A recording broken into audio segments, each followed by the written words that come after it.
ఇవాళ ప్రభుత్వాన్ని కూడా అడుగుతున్నాం, మేము బొగ్గుబాయి మీదకి పోతామంటే ఎందుకు ఆపుతా ఉన్నారు? ఎందుకు మట్టి కుప్పల మీద బొగ్గు పేర్చి రేపు ఎవరైనా ఎంక్వైరీకి వస్తే దూరంకెళ్ళి చూపిస్తారు, ఇదంతా బొగ్గే అని.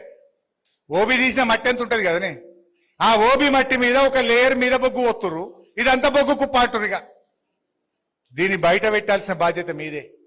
రేపు విజిలెన్స్ వాళ్ళు వచ్చినా, కేంద్ర ప్రభుత్వ అధికారులు వచ్చినా వీటన్నిటిని బయట పెట్టాల్సిందే.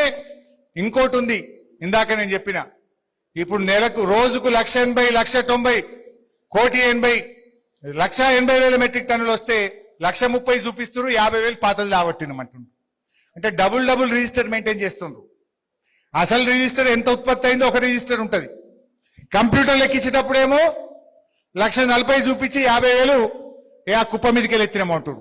పాతది స్టాక్ ఉంది కదా, స్టాక్లకి వెళ్ళి ఎత్తినమంటారు. అంటే డబుల్ రిజిస్టర్ విధానం మెయింటైన్ చేస్తుంది.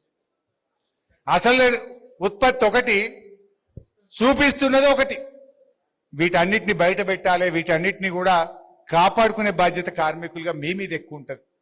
మీరు ఇప్పుడు ఇందాక చూపించిన 3 లక్షల మెట్రిక్ టన్నులు ఉందని, ఉన్నదా లేదా రేపు పోయి చూడండి. కార్మికులంతా మిమ్మల్ని ఎట్లా ఆపుతారు? లేకపోతే మీరు దొరకబట్టుండ్రి. ఇప్పుడు నేను చూపించిన కాగితం అది నా కాగితం కాదు, సింగరేణి అఫీషియల్ డాక్యుమెంటే మీకు చూపించిన. ఈ రకంగా ఇంత దారుణాతి దారుణాలు సింగరేణిలో జరుగుతున్నాయి కనుక దయచేసి కార్మిక సోదరులు ఈ సింగరేణిని ఒక కార్మికులే కాదు కదా, అసలు ఈ భూపాలపల్లి అయితేమి, బెల్లంపల్లి అయితేమి, రామగుండం అయితేమి, మంచిర్యాల అయితేనేమి, సత్తుపల్లి అయితేనేమి, ఇవన్నీ అసలు పెరిగినాయి. ఈ నగరాలు, ఈ పట్టణాలు పెరిగినాయి అంటే సింగరేణి పుణ్యమే కదా. రేపు సింగరేణి ఆగమైతాయి, పట్టణాలే ఆగమైతాయి, ఈ నగరాలే ఆగమైతాయి. ఇక్కడ ఆర్థిక పరిస్థితులు అన్ని చిన్నా భిన్నమైపోయి ఆగమై మొత్తం చీకటిమయమయ్యేటువంటి ప్రమాదం ఉంటుంది.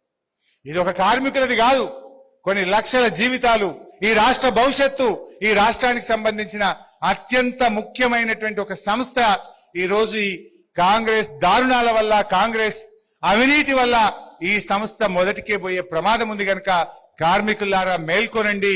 కాంగ్రెస్ కో హటాओ, సింగరేణి కో బచాओ అనే నినాదంతో మీరు ముందుకు సాగాలని కోరుతూ